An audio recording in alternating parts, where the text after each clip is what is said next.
Bonsoir, bonsoir, bonsoir les amis, peuple de Dieu. Alors c'est une joie, c'est votre serviteur, bien sûr, pour vous enseigner la parole de Dieu, l'apôtre Steve Kunda. Vous êtes dans votre émission préférée, votre émission que vous aimez tant, votre émission quotidienne, votre émission qui vous amène dans les entrailles de la parole de Dieu, dans le cœur de Dieu, dans le sein même de Dieu, qui vous connecte au ciel. L'émission, il est écrit. Il est écrit basé sur l'enseignement, sur la parole de Dieu, car il est écrit dans le psaume 11, au verset 3, « Si les fondements s'ébranlent, le juste, que fera-t-il » Alors, nous sommes dans cette émission pour que vos fondations ne puissent point s'ébranler, pour que vous ne soyez pas perdus, mais au contraire, pour que vous soyez affermis dans la grâce qui est en Jésus-Christ et que vous excelliez à tous égards. Alors, mes amis, ce soir, nous allons aborder un sujet qui est dans Ésaïe 54, au verset 1 à 2, qui dit simplement « Réjouis-toi, stérile, toi qui n'enfantes point, et élargis l'espace de ta tente. » Alors, le thème de ce soir, c'est « Élargis l'espace de ta tente. » Et chaque personne doit comprendre dans sa vie, il doit s'élargir. Il ne doit pas se contenter de ce qu'il a, mais chaque personne est appelée à avancer. Parce que la vie est un long cycle d'apprentissage. Dans la vie, nous apprenons chaque jour et chaque jour, nous parvenons en fait simplement à acquérir certaines connaissances qui nous permettent de nous développer, de grandir et de croître. Et vous allez voir que c'est dans tous les domaines de la vie parce que la vie est une grande école.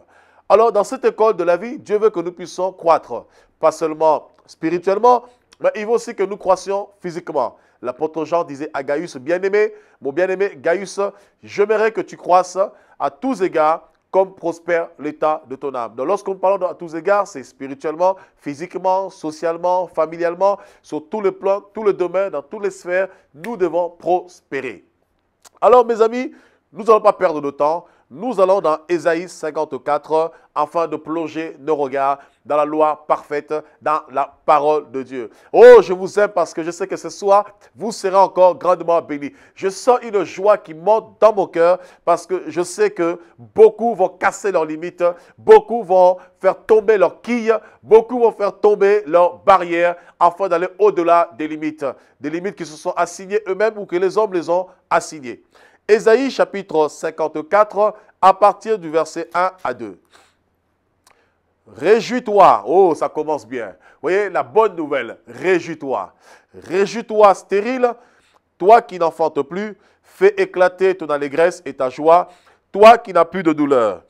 Car les fils de la délaissée seront plus nombreux que les fils de celle qui est mariée, dit l'Éternel.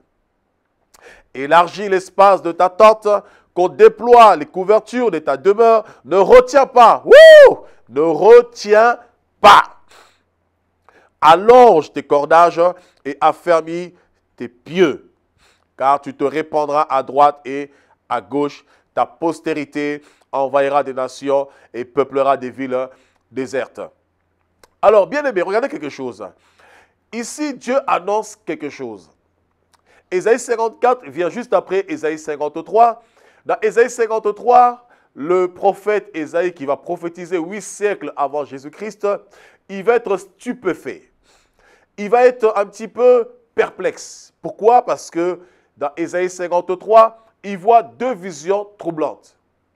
Dans le même passage, il voit la gloire de Dieu. Et dans le même passage, il voit la déchéance de Dieu. C'est-à-dire, il voit le Messie comme étant une faible plante. Et en même temps, il le voit dans sa gloire. Alors, il commencera son message en disant « Qui a cru à ce que nous vous avons annoncé et qui a cru à notre prédication ?» Là, nous sommes dans Ésaïe 53. Alors, au vu de tout ce qu'il va énumérer, il va maintenant parler au peuple israélite. Il va parler aux Juifs pour leur dire « Réjouissez-vous, réjouis-toi Israël, parce que Dieu va te rétablir.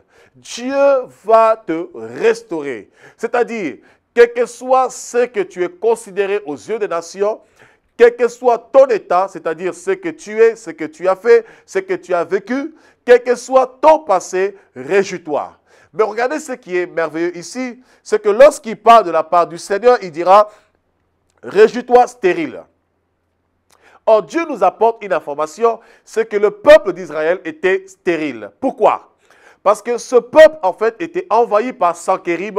Sanchérib était le roi de la Syrie. Et le roi de la Syrie, Sanchérib, lorsqu'il est venu, il a investi Israël, il a pris le peuple du nord. Et c'est d'ailleurs à partir de cette époque, il a commencé à avoir des Samaritains qui vinrent s'installer notamment en Israël. Alors, on nous apprend quelque chose de particulier ici. Dieu donne l'information, il dit « Réjouis-toi stérile ». Pourquoi? Parce que Israël était censé être la lumière des nations, la lumière du monde, ou simplement le choix de Dieu. Rappelez-vous, lorsque Israël était en Égypte, la Bible nous dit simplement lorsque Israël était en Égypte, alors que les ténèbres couvraient le pays d'Égypte, la Bible nous dit simplement que dans la ville de Goshen, là où il y avait Israël, il y avait la lumière. Parce que Israël est appelé à être la lumière des nations. Le rôle qu'il a perdu singulièrement, que l'Église a retrouvé par l'intermédiaire de Jésus-Christ. Pourquoi? Parce que nous qui n'avons point droit de cité en Israël, par Jésus, nous avons hérité toutes les promesses faites à Abraham. Alors ici, ce peuple était dans le péché, ce peuple s'était soulevé contre Dieu et Dieu va les livrer entre les mains de Sanchérib, l'ennemi des Juifs, l'ennemi d'Israël. Alors, ce peuple ne remplissait plus sa vocation. Il ne remplissait plus sa mission d'éclairer le monde, d'illuminer le monde. Alors, Dieu connaissait son état. Dieu connaissait sa situation. Et Ésaïe reçoit la prophétie et il comprend qu'il y a un temps marqué où le peuple va traverser un désert. Et à travers ce désert, le peuple sera considéré comme étant rejeté de Dieu. Un peu comme dans Ésaïe 53, où Jésus, le Messie, a été considéré comme une faible plante, rejeté de Dieu, car le châtiment qui donne la paix a été tombé sur lui et il a été frappé de Dieu. Et je crois que c'est même le terme que Ésaïe emploie. Il dit qu'il a été frappé de Dieu dans Ésaïe 53, au verset 4. À la fin du verset, il dit « Et nous l'avons considéré comme puni, frappé de Dieu et humilié. » Alors, Dieu, sachant cela, il fait comprendre à Ésaïe, même s'il y a eu des temps de honte, même s'il y a eu des temps de désolation, il y aura aussi un temps de changement. Il y aura un temps de transformation, il y aura un temps de visitation où le peuple sera visité, où le peuple, oh my God, connaîtra un temps nouveau, un temps de transformation, de métamorphose pour passer à autre chose. C'est pourquoi je veux te dire, toi qui me suis à cet instant-là, quel que soit ce qui a été ton passé, peut-être que dans le passé, tu as été violé et ça a développé de la tristesse en toi, de l'angoisse, de la peur, de la frayeur, de l'animosité envers autrui. Peut-être que dans ton passé, on t'a fait du mal, on t'a blessé, on t'a fait souffrir, on t'a maltraité, tu as subi peut-être la famine, la sécheresse, tu as subi la disette. Peut-être que dans le temps passé, jadis, tu as vécu des choses atroces. Par exemple, où tu as été témoin d'une scène atroce qui t'a marqué à vie. Et ce traumatisme, malheureusement, a changé ta perception des choses. Ce traumatisme a bouleversé ta vision, a rendu complètement ta vision étriquée et limitée dans les circonstances, dans les temps et dans l'action. Mais je veux simplement t'apprendre à travers cette émission qu'aujourd'hui, les barrières qui ont limité ta vie ou les circonstances qui ont limité ta vie, aujourd'hui, ces choses vont tomber. Ces choses vont briser pour ne pas que ta vision soit étriquée, mais pour que ta vision s'élargisse, pour que tu perçois les choses à l'horizon, que tu aies la vision de l'aigle pour voir loin et aussi de rentrer dans ta destinée. Alors, malgré cela, ce message annoncé par Ésaïe, Dieu lui fait comprendre, réjouis-toi stérile. Oh, l'homme a besoin de la bonne nouvelle. Le vrai problème des gens, c'est que les gens, toute leur vie, ils ont reçu de mauvaises nouvelles. Ils n'ont jamais reçu la bonne nouvelle. Et beaucoup de gens vivent leur vie comme étant stériles. Dieu sait qu'en ce moment-là, Israël est stérile. Une personne stérile, c'est une personne qui ne peut pas féconder. C'est une personne qui est dans la sécheresse, c'est une personne qui est dans la disette, c'est une personne qui est abattue, c'est une personne qui n'est plus productive. Et il peut arriver que dans ta vie, hier peut-être que tu étais productif, et aujourd'hui malheureusement, soudainement, à cause d'une circonstance, tu n'es plus productif. Et tu as tellement été accablé et tu es bloqué dans cette situation. Et cette situation, ce problème que tu vis, t'empêche d'avancer, t'empêche d'évoluer, t'empêche d'exceller. Je veux juste te dire qu'il est encore temps pour toi d'avancer, ce n'est pas trop tard. Et ce que tu vis actuellement, ce qui paraît être un obstacle, une souffrance pour toi, Dieu le sait, Dieu le voit. Parce que c'est Dieu qui dit à Isaïe, dit à Israël, réjouis-toi stérile. Donc Dieu connaissait l'état d'Israël. Dieu connaissait la condition d'Israël. Dieu savait qu'Israël était stérile. Mais lorsque Dieu vient dans la vie d'Israël, il ne vient pas pour l'accabler. C'est pourquoi je veux te dire, toi qui me suis à cet instant, ne laisse personne te condamner. Ne laisse personne t'accabler, ne laisse personne te fustiger. Quelles que soient les erreurs que tu as faites hier, il y a encore de l'espérance pour ta vie. Quels que soient tes défauts, quel que soit ton péché d'hier, je n'encourage pas au péché, mais il peut arriver que tu failles dans ta vie, car nul n'est parfait. Mais quelles que soient tes erreurs, tu peux encore avancer.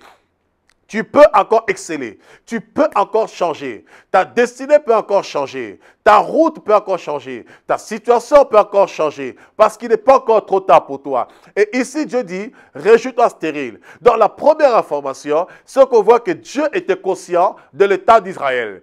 Il savait qu'Israël n'était plus dans la condition de la fécondité. Israël n'était plus fécond. Israël ne pouvait plus produire. Israël était limité. Mais Dieu ne s'arrête pas à cela. C'est pourquoi je te dis, oh my God, toi qui me suis à cet instant, je me retourne vers toi. Je veux te dire à cet instant, Dieu connaît ta position. À cet instant, Dieu sait que tu traverses. Dieu sait que hier peut-être tu étais faible. Hier tu es tombé dans la masturbation. Hier tu es tombé dans le péché. Hier tu es tombé dans l'idolâtrie. Hier tu es tombé dans la magie. Hier tu es tombé dans le mensonge. Hier tu es tombé dans le vol. Mais j'ai une bonne nouvelle pour toi. Dieu connaît ton problème. Mais Dieu ne s'arrête pas à ce que tu vis. Il te dit réjouis-toi. Pourquoi il te dit réjouis-toi? Parce qu'il sait que s'il passe son temps à te rappeler tes fautes commises, tu ne vas jamais avancer. Tu ne vas jamais prospérer. Tu ne vas jamais évoluer. Pourquoi? Tu vas t'accabler. Et tu vas te renfermer en toi-même. Et le poids de ce problème pèsera tellement sur toi que tu ne pourras pas avancer. Et c'est pourquoi Dieu ne vient pas te voir pour te dire, oh, toi tu es stérile. Oh, toi tu es pécheur. Toi tu es voleur. Ne laisse jamais les gens fustiger ta vie. Même si tu as fait des erreurs, la seule personne qui a le dernier mot dans ta vie, c'est Dieu. Oh, vous savez, même un homme qui était païen, qui ne connaissait pas Dieu, il pouvait dire, only God judge me. Ça veut dire, seul Dieu peut me juger. Personne ne peut te juger. Les gens peuvent te reprendre, ils peuvent te faire la morale, mais la seule personne qui a le dernier mot pour ta vie, c'est Dieu.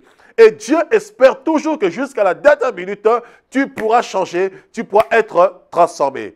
Donc Dieu connaît ta stérilité. Mais Dieu ne s'arrête pas là-dessus. Parce qu'il sait qu'en dehors de la stérilité, s'il y a la stérilité, il y a aussi la fécondité. S'il y a la mort, il y a aussi la vie. Et il sait que s'il y a le mensonge, il y a aussi la vérité. S'il y a la pauvreté, il y a aussi la richesse.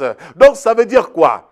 Dieu ne s'arrête pas à ton problème, c'est parce que Dieu te voit dans l'avenir. Dieu voit ce que tu seras. C'est pourquoi il te dit, avant d'être dans ce que tu seras demain, commence à te réjouir maintenant. Avant de saisir sa grâce, avant de rentrer dans ta bénédiction, commence à saisir maintenant. Commence à te réjouir maintenant parce que ce que tu seras demain dépendra de ce que tu es maintenant. Oh, je dis à quelqu'un, commence à changer d'attitude. Ne vois pas toujours que tu ne réussiras pas. Ne vois pas toujours que tu n'avanceras pas. Ne vois pas toujours que tu ne prospéreras pas. Ne vois pas toujours ta vie comme elle est dans le présent. Ta vie n'est pas appelée à rester dans le présent parce que le monde évolue. Écoutez quelque chose. Je vais te dire quelque chose. Si le monde séculier arrive à avancer, si la technologie évolue, si le monde évolue par les découvertes scientifiques, par l'intelligence de l'homme, par la connaissance de l'homme, par des tests expérimentaux, les expérimentations que l'homme, les expériences plutôt, que l'homme peut faire ici et là, de point de vue médical, de point de vue scientifique, si ces choses arrivent à bousculer le monde, à changer le monde, à combien plus forte raison que Dieu? Pourquoi toi, ta vie sera limitée? Parce que le monde change. Vous êtes tous conscients que le monde d'aujourd'hui n'est pas le monde d'hier. Et le monde d'hier n'est pas le monde d'avant la guerre. Voyez? Parce que à chaque époque, les choses évoluent, les choses changent. Donc ta vie aussi est appelée à changer. Ta vie n'est pas appelée à stagner. C'est pourquoi je veux te dire à cet instant même, ne vois plus ta vie comme une désolation. Vois ta vie comme un succès. Même si aujourd'hui tu as échoué, vois l'avenir. Aujourd'hui j'ai échoué, demain je réussirai. Aujourd'hui j'ai perdu, demain je gagnerai. Aujourd'hui je suis pauvre. Commence à réfléchir, commence à te réjouir. Comment je vais faire pour m'enrichir? Parce que ce n'est pas encore fini pour toi. Dieu voit ton mal, ton mal-être, tes soucis, tes problèmes. Mais il a aussi une solution pour toi. Il veut que tu te réjouisses. Il ne veut pas que le chagrin t'accable. Mais il veut que tu avances parce que Dieu connaît les projets qu'il a pour toi. Dans Jérémie 29, 11, Dieu dit, je connais les projets que j'ai formés pour vous, projets de paix et non de malheur, afin de vous donner un avenir et de l'espérance. Dieu veut te donner un avenir. Dieu veut te donner de l'espérance. Dieu veut que tu avances. Il connaît les projets qu'il a formés pour toi et c'est à toi de saisir ces projets de Dieu pour ta vie. C'est à toi de saisir la pensée de Dieu, la volonté de Dieu pour ta vie. Parce que Dieu ne t'accable pas, Dieu ne te condamne pas, mais commence à te réjouir. Commence à te réjouir. Une personne qui se réjouit, c'est une personne qui est heureuse. Et une personne heureuse, elle commence à voir son avenir. Sa vision commence à changer. Sa manière de faire les choses commence à changer. Parce que la joie la stimule. La joie la motive. Alors qu'une personne renfermée en elle-même, une personne aigrie, elle a tendance à se renfermer en elle-même. Et elle ne peut plus s'élargir. Et sa vision commence à être limitée. Et Dieu avait compris que la vision d'Israël était limitée à cause de son état. C'est quoi? Il dit, commence à te réjouir. Il dit, fais éclater ton allégresse et la joie. Toi qui n'as plus de douleur. Car les fils de la délaissée seront plus nombreux que les fils de celle qui est mariée, dit l'Éternel. Ça veut dire quoi? On dit le fils de la délaissée seront plus nombreux les fils de la délaissée que celles de celle qui était mariée. C'est-à-dire Dieu te voit dans ta disette, mais Dieu te voit dans l'élargissement. Il sait pertinemment que tu n'as rien pour l'instant. Peut-être que les gens autour de toi se moquent de toi parce que tu n'as rien. Mais Dieu te dit déjà, commence à te réjouir.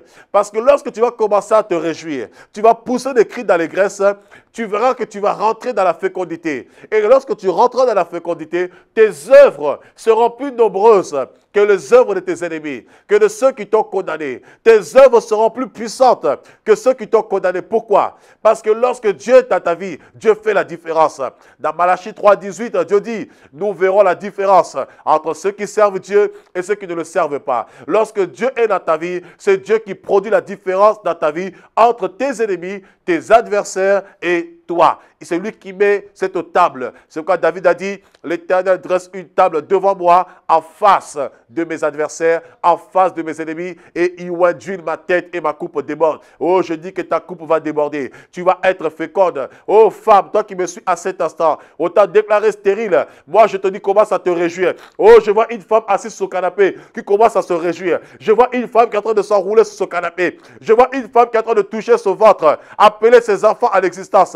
Je vois une femme en train de bondir dans son salon. Je vois un homme en train de se réjouir. Un homme qu'on a traité de stérile. Je le vois en train d'être fécond. Oh homme, commence à te réjouir. Parce que la fécondité, c'est pour toi. L'excellence, c'est pour toi. Le succès, la réussite, c'est pour toi. Mais dès maintenant, commence à te réjouir. N'attends pas de posséder. Mais avant même de posséder, commence à te réjouir. Parce qu'en fait, la fécondité viendra par rapport à ton attitude. Donc, lorsque tu te réjouis, tu as déjà une attitude de vainqueur. Lorsque tu te réjouis, tu as une attitude de héros. Et là, tu pourras posséder. Tu pourras rentrer dans le champ. Alors, on continue encore. Il dit, élargis l'espace de ta tente. Qu'on déploie les couvertures de ta demeure, ne retiens pas, allonge tes cordages et affermis tes pieux. Car tu te répandras à droite et à gauche. Il dit quoi? Élargis l'espace de ta tente. Donc, Dieu fait comprendre, non seulement tu seras fécond, mais élargis-toi. Ne te limite pas. Beaucoup de gens ont du mal à prospérer parce qu'ils se limitent. À cause des limites que les gens les ont imposées. Quelqu'un t'a dit, non, comme tu es noir, les noirs ne réussissent pas dans tel domaine. Les noirs ne réussissent pas dans telle chose. Les blancs ne réussissent pas dans telle chose. Alors, je me rappelle, lorsque j'étais plus jeune, on disait que seuls les noirs savaient sauter. Il y avait un film qui s'appelait « Les Blancs ne savent pas sauter ». J'ai dit, ça c'est grave. Tout le monde sait sauter. Même un enfant sait sauter. Mais c'est parce que ce sont des stéréotypes qu'on donne aux gens. Oh, je te dis, tu vas danser plus qu'un noir. Oh oui, je te dis, tu vas sauter plus qu'un blanc. Je te dis, ce n'est pas une histoire de noir, de blanc, de rouge, de chocolat. C'est d'abord une histoire de vision.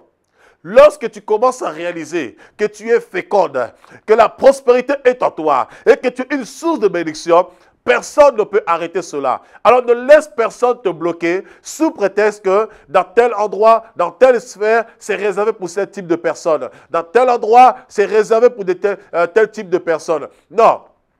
Tout est possible à celui qui croit. Tout est possible pour ta vie.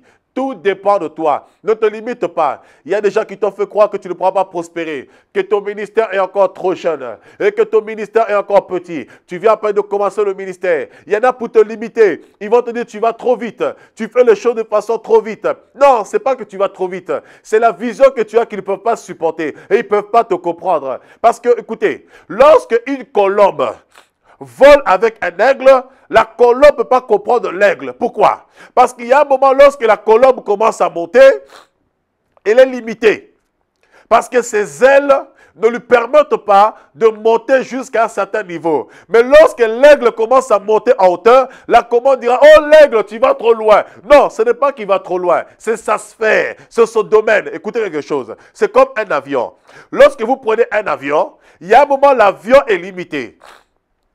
Et il y a des gens qui voudront te limiter parce que eux, leur vie est limitée. L'avion peut monter jusqu'à 3000 pieds, jusqu'à 4000 pieds, jusqu'à 5000 pieds, jusqu'à 6000 pieds. L'avion peut mettre les gaz. Mais arrivé à 11 000 pieds, l'avion décroche. Parce qu'il y a un seuil où il ne peut pas atteindre. Mais pour toi, il n'y a pas de limite. Parce que Dieu dit, élargis l'espace de ta tente.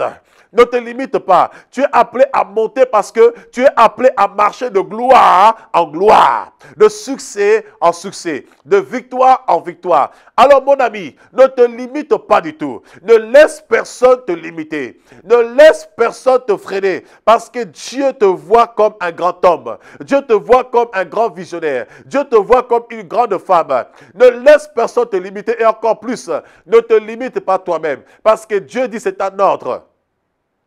Élargie. Une personne qui s'élargit, c'est une personne qui croit. C'est une personne qui se développe. Dieu veut que tu croisses. Dieu veut la croissance dans ta vie. C'est pourquoi lorsque Dieu a créé Adam et Ève, il dira soyez féconds, multipliez-vous. La croissance, l'abondance. Alors pourquoi Dieu a dit il faut que tu sois fécond et toi tu te limites? Les gens te diront oui mais tu as acheté une Ferrari, tu as acheté une grosse villa. Mais où est leur problème? S'ils pouvaient l'avoir, ils pouvaient l'avoir. Mais s'ils te critiquent, c'est parce qu'ils ne l'ont pas. Et ne te laisse pas persuader par leurs critiques pour te limiter. Va au-delà de tes limites. Ne dis pas parce qu'aujourd'hui, je n'ai pas atteint telle chose, je baisse les bras. Ne dis pas parce qu'aujourd'hui, je n'ai pas réussi en investissant dans telle chose, je baisse les bras. Non, Dieu dit élargis l'espace de ta tente. Écoute, je vais encore t'aider pour aller plus loin. Allons dans Ecclésiaste chapitre 11 et on va clôturer dans Galates chapitre 4. Ecclésiaste chapitre 11. Je vais t'aider mon ami, je vais t'aider.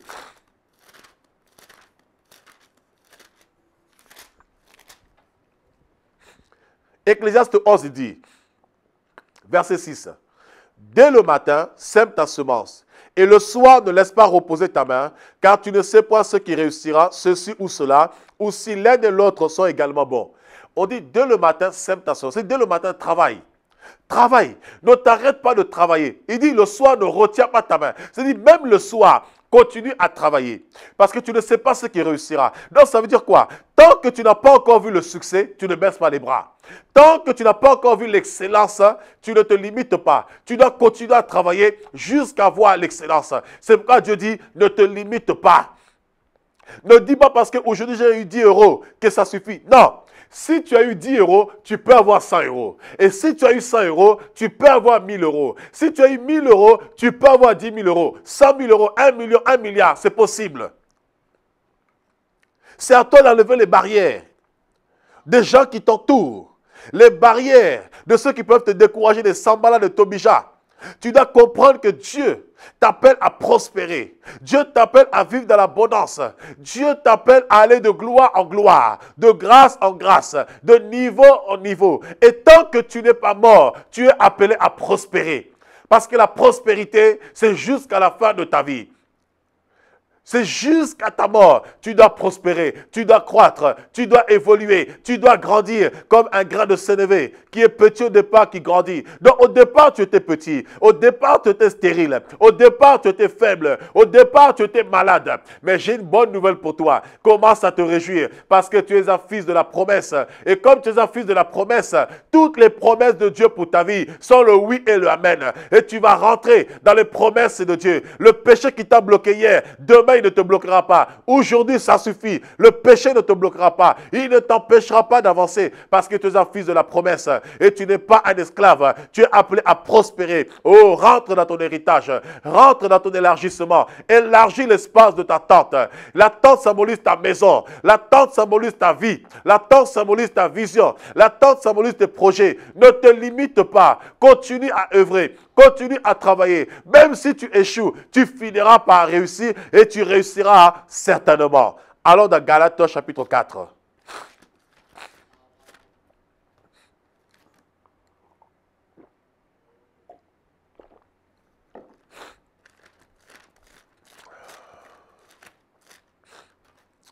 Nous sommes dans Galates chapitre 4 au verset 25 à 27.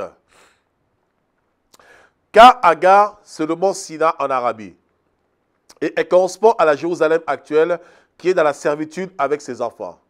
Mais la Jérusalem d'en haut est libre, c'est notre mère. Oh! Donc quand on dit réjouis-toi stérile, on parle de la Jérusalem d'en haut. La Jérusalem, c'est les enfants de Dieu qui sont en Christ. Donc toi, tu dois te réjouir. Parce qu'en Christ, il n'y a plus de condamnation. Il n'y a plus de limite pour ta vie. Tout dépendant de toi. Mais, verset 26, la Jérusalem d'en haut est libre, c'est notre mère. 27, car il est écrit, réjouis-toi stérile, toi qui n'enfantes point. Éclate et pousse de cris, toi qui n'as pas éprouvé les douleurs de l'enfantement. Car les enfants de la délaissée seront plus nombreux que les enfants de celles qui étaient mariées. Pour vous, frères, comme Isaac, vous êtes enfants de la promesse. Et de même qu'alors celui qui était né sur la chair persécutait celui qui était né sur l'esprit, ainsi en est-il encore maintenant. Verset 31, c'est pourquoi, frères, nous ne sommes pas enfants de l'esclave, mais de la femme libre. On dit ici, réjouis-toi stérile, toi qui n'enfantes point, éclate et pousse de cris de joie. Donc, cette prophétie concerne la Jérusalem céleste de la femme libre. Or, on dit que cette Jérusalem céleste est notre mère. Et cette mère n'est rien d'autre que la cité de Dieu, la nouvelle Jérusalem. C'est-à-dire notre demeure, notre tente. Là où Dieu réside. Voyez un petit peu. Et il dit que nous sommes les fils de la promesse. Donc cette promesse a été faite pour toi et pour moi. Et si Dieu promet quelque chose, il est puissant pour l'accomplir. C'est pourquoi il te prévient d'avance. Réjouis-toi et ne te limite pas. Parce qu'il sait qu'il est capable d'agir au-delà de tes espérances, au-delà de tes attentes. Parce que lorsqu'il dit un mot, il veille sous sa parole pour pouvoir l'accomplir. Oh bien-aimé, regarde-moi à cet instant maintenant. Je veux que tu me regardes attentivement.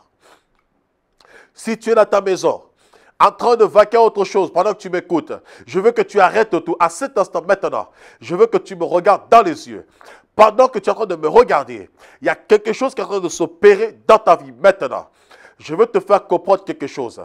Quel que soit ce que tu as vécu hier, quels que soient les anathèmes que les hommes ont déclaré sur ta vie, ont projeté sur ta vie, je veux te dire à cet instant, mon ami, tu n'es pas condamné à l'échec. Mon ami, tu n'es pas condamné à la perdition. Mon ami, tu n'es pas condamné à la bassesse.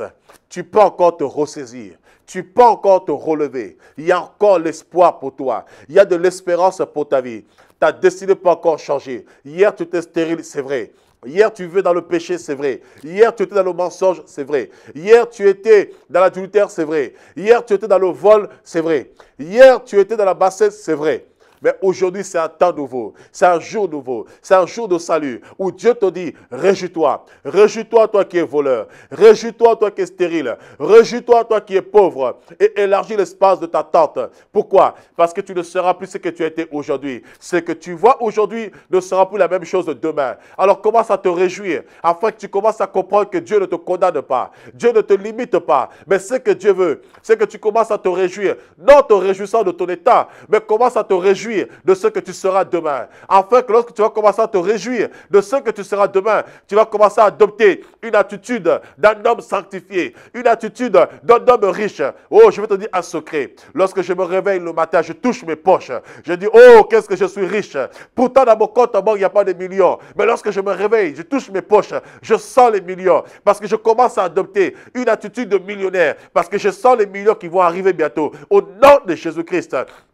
C'est pourquoi je te dis, commence maintenant à te réjouir, non de ton état de pauvreté, de bassesse, mais commence à te réjouir de ton état futur pour que ton attitude change, afin que l'attitude maintenant affecte ton comportement, change ton comportement, pour que tu ne vives plus comme un voleur, mais que tu vives comme un homme droit, que tu ne vives plus comme un menteur, mais que tu vives comme un homme vrai, que tu ne vives plus comme un impudique, mais que tu vives comme un homme sanctifié. Et cela est possible pour ta vie. C'est pourquoi je veux te dire, mon ami, ne limite pas ta vie à ce que tu vois aujourd'hui et ne laisse personne te condamner, ne laisse personne te limiter parce que personne ne sait ce que tu seras demain. Personne ne connaît ton avenir si ce n'est que Dieu et toi-même à travers les actes et les décisions que tu prends. Oh, je veux t'encourager dans ton état. Avance. Quel que soit ton état, je déclare le changement dans ta vie. Je déclare, oh, le bouleversement. Je déclare la métamorphose.